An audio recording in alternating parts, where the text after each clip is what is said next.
دوی رکوګانې کې خداوند متعال د موسی علیه السلام او د خضر علیه السلام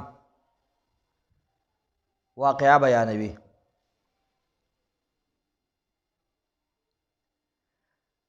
واقعه داسې ده چې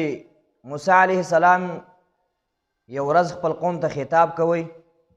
یو چا پوښتنه ځینې وکړل چې تر تا نه به بل لوی عالم وي په اوس دور په اوس زمانه کې.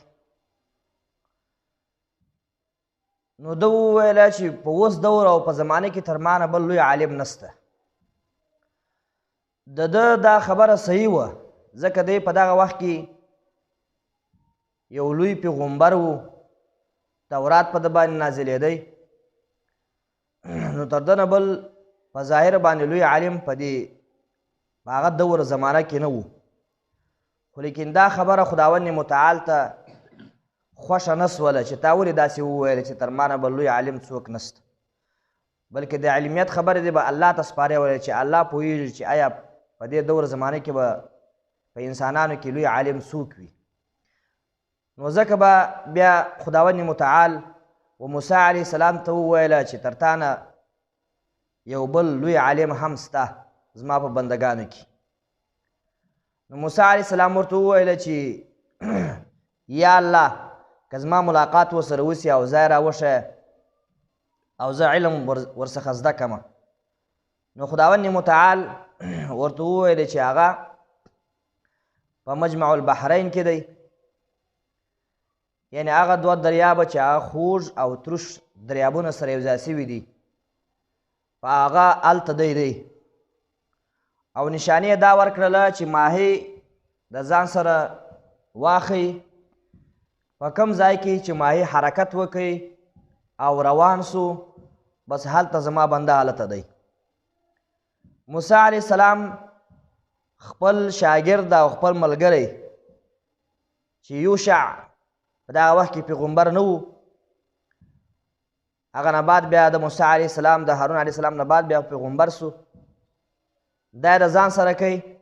او ماهی یې سور کوي، پوخ یې کوي. خداوند متعال ورته وویل د دغه ماهی څخه خوراک هم کوئ، خو کله هم چې کله هغه ځای راورسېدی دا ماهی به ژوندی سي او حرکت به وکړي، نو هلته زما بنده دی بس هلته. موسی علیه السلام خپل د ملګري سره روان سو، خپل د شاګرد سره تګ یې وکړئ تګ یې وکړئ یو ورځ ویې شپه. نو یو ډبرې ته تکیه وکړله، سکون یې وکړئ. موسی علیه السلام بیده سو. چې موسی علیه السلام بیده سو، په دغه وخت کې یوشع چې کوم ځوان و د ملګری هغه ویښ و چې ماهی حرکت وکړي، چې ورته کتلې چې ماهی حرکت وکړي او روان سو. چې روان سو دریاب ته ننوتی، چې دی په کوم ځای باندې ننوتی هلته الله داسې شکل د سوري جوړوي چې شاوخوا یې باندې اوبه بندې سولې، داسې سوری جوړ سو. هغه ماهی په هغه دریاب کې ننوتی. اوس هغه ځوان دا وویل چې موسی علیه السلام راویښ زه به دا واقعه ورته څه ذکر کومه. خو لیکن د موسی علیه السلام د راویښتوب سره سره د دا خبره هیره سوله. اوس دا دومره غټه خبره هیرېدل دا څنګه کېږي؟ دا عجیبه واقعه، ناشنا واقعه خو چا سره نه هیرېږي، نو څنګه هیره سوله؟ نو مفسرینو دوی خبرې کړي دي. یا دا چې په دغه دور کې د موسی علیه السلام په دور کې داسې خرق العادت کارونه ډېر پیښېدله، معجزات د موسی علیه السلام ډېرې واقع کېدلې، داسې واقعات ډېرې پیښېدلې. نو دا هم یو داسې عادي واقعه وه، داسې واقعه نه وه چې بیخي داسې عظیمه واقعه یې، نو ځکه هیره سوله. او بله خبره دا وه چې د فراق د وطن هم په سوچ کې و، د خپل وطن په فراق باندې، خپل د بچیانو په فراق باندې، نو هغه په سوچ کې و، دا خبره یې هیره سوله. موسی علیه السلام چې راویښ سو بیا روان سول. چې روان سوله یو ورځ یو شپه سفر یې بل وکړي، خو ستړی سو موسی علیه السلام. اوس حکمت په دې ستړیا کې دا و چې الله دی ځکه ستړی کوي چې خپل د مقصد نه راتېر سوی، نو ځکه الله ستړی کوي. نو خداوند متعال چې کوم ځای ته راورسوئ، یو ورځ یوه شپه نور مزل ورباندې وکړئ. موسی علیه السلام خو ملګري ته وویله چې زه خو وږی سوم، خوراک مراک راوړه چې شاک چې کوم وي. چې کله دا خبره ورته وکړله هغه ملګري ورته او هغه ده خو ما نه هېره، شیطان ما نه هېره کړه هغه واقعه. اخوا چې کوم ځای کې چې موږ سکون وکړي، هغه ډبرې ته چې تا تکیه وکړله او بیده سوې ته هلته ماهی خو ژوندی سو حرکت یې وکړی هلته موسی علیه السلام ورته وویل بس هغه زموږ د مقصد ځای دی بېرته راواپس سول خپل په قدمو باندې هلته راغلل چې ویې کتله سوری جوړ سوی و په سوري کې ورننوتل چې دریاب ته ننوتی چې یو د خداوند متعال یو بنده ناست دی موسی علیه السلام سلام ورباندې وکړي السلام علیک هغه ورته وویل په دې ځنګل و په دې دریاب کې سلامتیا چیرې ده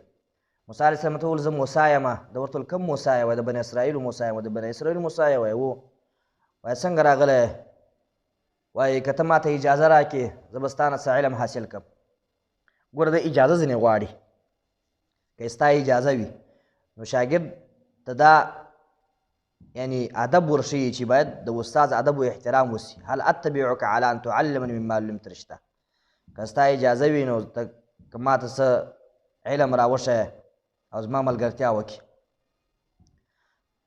نو خضر علیه السلام ورته وویله چې کوم علم الله ما ته راکړی دی په هغه باندې ته نه پوهېږې او کوم علم چې تا ته الله درکړی دی په هغه باندې زه نه پوهېږم او ته زما سره صبر نسې کولی موسی علیه السلام ورته وویل انشاءالله زه به صابر جوړ سم زه به صبر کوم خضر علیه السلام ورته وویله چې ته زما ملګرتیا کوې نو کوم شی چې ته ویني او کوم شی چې زه کوم د هغه پوښتنه به ته نه کوې زما څخه وایي صحیح ده روان سول د دریاب په غاړه دی خو په دریاب کې و دریاب په غاړه روان ول یو کښتۍ راله ودرېدله او دوی پشکې سپاره سوله کښتۍ والا د خضر علیه السلام وپېژندله چې دا خضر د کریم ځینې وانخېستله کښتۍ چې حرکت وکړې روانه سول چې نږدې سول و کنارې لره تر اوسه را رسېدلې نه وه د یو شی راواخیسته یا منبر یا چاړه او یا مثال په داسې په لاس یو شی راواخیستی کښتۍ یې ماته کړله یو تخته یې ځینې وباسه موسی علیه السلام خو ډېر جلالي و د شریعت چا خلاف کار وکړي بس ډایرکټ به ورته ویله موسی علیه السلام ورته دا دې څه وکړله هغه ستا سره څونه ښه وکړله او پیسې هم داسې نې وانخېستلې او باوجود د دې نه او تا دا زیاتۍ ورسره وکړې کښتۍ یې ځینې ماته کړل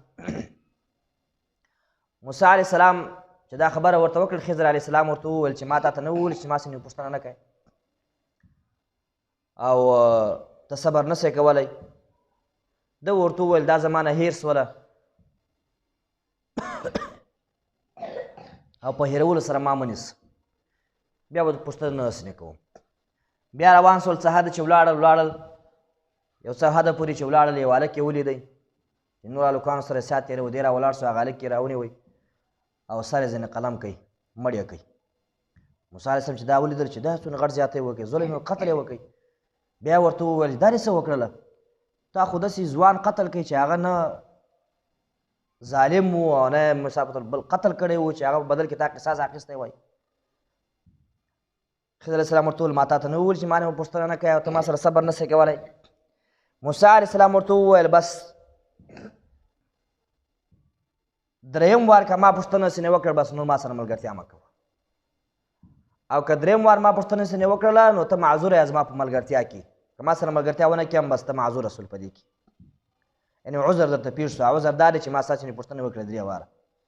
بیا روان سو سهاد چې ولاړله یو کلی راغی کلي ته ور داخل سول د کلي څخه یې ملمستیا وغوښتل د یو کور څخه هغوی منع وکړه چې مونږ ملمستیا نه سو درته کولی په کلي کې یو دیوال و عنقریب و چې پکې دی د داسې لاس په تېر کې پکې رامستل هغه دیوال څه کوي سم کوي موسی علیه السلام ورته وویله وایي که چیرې تا د دې په مقابل کې دوی څخه مزدوري اخیستې وای نو ښه به وایي ځکه موږ ته یې ډوډۍ هم رانه کړله او تا دا ښه ورسره وکړله خضر علیه السلام ورته ویل بس ما او ستا ملګرتیا په دا ځای باندې څه سوله ختمه سوله نو ځکه رسول الله صلی الله علیه وسلم وایي وایي که چیرې موسی علیه السلام صبر کړی وای نور عجایب و غرایب به لیدلي وای د خضر علیه السلام په لاس باندې او بیا تاویلات ورته وکړله موسی علیه السلام ته خضر علیه السلام ورته وویله هغه کښتۍ چې کومه ده چې ما ماته کړله هغه مخکې یو ظالم بادشاه ولاړ و کومه چې صحیح کښتۍ وه هغه به یې غصب کول هغه به یې غلا کول هغه یې په زوره اخیستله نو دا د مسکینانو کښتۍ وه دا 10 ورونه وه په 10 ورونو کې 15 شل وه او 15 دغه د کښتیو کاروبار کوئ نو ځکه ما دا ماته کړله چې هغه ظالم بادشاه یې غصب نه کړي غلا یې نه کړي او بل هغه هلک چې ما مړ کوي هغه مې ځکه مړ کوي چې د دې مور و پلار چې کوم وه هغه ژوندي وو او دی دغه هلک چې کوم وو دا فاسق وو او ناشکره د الله تعالی وو نو قریب وه که چیرې دا پاته سوی وای نو خپل مور و پلار یې په ظلم او په زیاتۍ سره شرک و فساد ته راړولی وای نو الله خداوند متعال به دغه هلک په مقابل کې نور ښه نیک صالح بچیان دغه مور و پلار ته ورکړي او د هغسې همسول الله بیا لور ورکړه د لور نه بعد بیا خداوند متعال لور ته یې زامن ورکړل په هغې پیغمبران بیا چې سوله پیدا سول او هغه دیوال چې ما سم کړی هغه ځکه د یتیمانو دیوال و، د دوو کوچنیانو دیوال و او د دې مور و پلار څه وه نیک صالح وه. نو دې وجې خداوند متعال دوی مور و پلار نیک صالح والي ته وکتله، دغه دیوال یې سم کړي. د دیوال ځکه ما سم کوي چې دوی بارونو چې ځوانان سي او بلوغ ته ورسېږي، د دیوال لاندې خزانه ده، نو هغه خزانه به خپل خزانه به راواخلي، او که چې دیوال چپه سوی وای نو دوی کوچنیان وه، خزانه به بل چا اخیستې وای نو دوی به د هغې پاتې سوي وای. نو بعضې مفسرین دا لیکي چې دوی کوچنیانو او هغه د مور و پلار په منځ کې 1500 کاله منځ کې تېر سوي وه. 1500 کاله اخوا د خداوند متعال دا مور و پلار نیک صالح والي ته وکتله او هغوی په برکت سره الله د دوی دا کار څه کوي جوړ کوي. نو د دغه ځای نه بعضې علما دغه